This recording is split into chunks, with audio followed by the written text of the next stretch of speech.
అందరికీ నమస్కారం.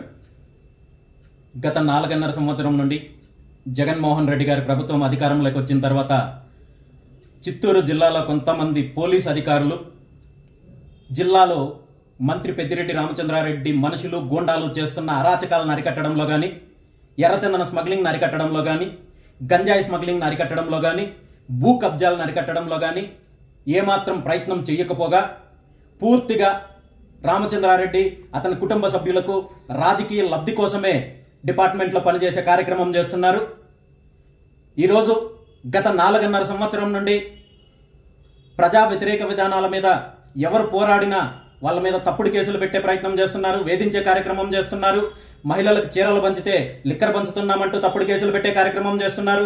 రైతుల సమస్యలపైన పోరాడితే తప్పుడు కేసులు పెడుతున్నారు, ఇళ్లపైన దాడులు చేస్తున్నారు, హత్యలు చేయడానికి ప్రయత్నం చేస్తున్నారు.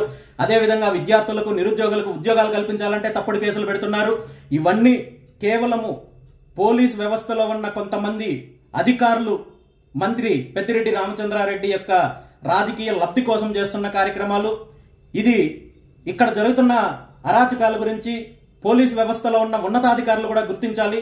ఈరోజు మరీ నీచానికి దిగజారి పుంగనూరు సంబంధించి బీసీవై పార్టీ కార్యకర్తలకు ఎవరైతే మెంబర్షిప్ డ్రైవ్లో పాల్గొన్నారో వాళ్ళందరికీ కూడా పార్టీ కిట్టులు ఇవ్వడానికి గోడ గడియారాలు తెప్పించి పూర్తి బిల్లులు రిసిప్ట్లతోటి గోడ గడియారాలు తెప్పిస్తే వాటిని కూడా తప్పుడు ఆరోపణలతో సీజ్ చేసే కార్యక్రమం చేసి ఈరోజు వైసీపీ గుండాల్లాగా ప్రవర్తించడానికి కొంతమంది అధికారులు ప్రయత్నిస్తున్నారు.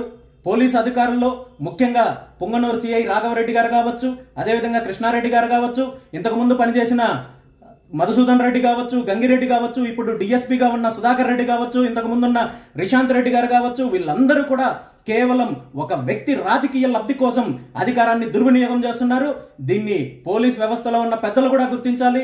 ఇలాంటి నీచమైన చర్యలు చేయడం ద్వారా మీరు పెద్దిరెడ్డి రామచంద్రారెడ్డికి రాజకీయ లబ్ధి చేకూర్చొచ్చు అనుకుంటే అది మీ మూర్ఖత్వం అవుతుంది. ఖచ్చితంగా మీరు దీనికి తగిన మూల్యం చెల్లించుకునే రోజులైతే వస్తాయి. దీని మీద న్యాయ పోరాటం చేసి ఖచ్చితంగా నేను చేయాలనుకున్న కార్యక్రమాలు చేస్తాను తప్ప ఇలాంటి పిరికి పంద చర్యల వల్ల నేను వెనకడుగు వేసే ప్రసక్తే లేదు. దీని మీద న్యాయపరంగా నేను పోరాడడానికి సిద్ధంగా ఉన్నానని చెప్పి ఈ సందర్భంగా తెలియజేస్తున్నాను. Thank you.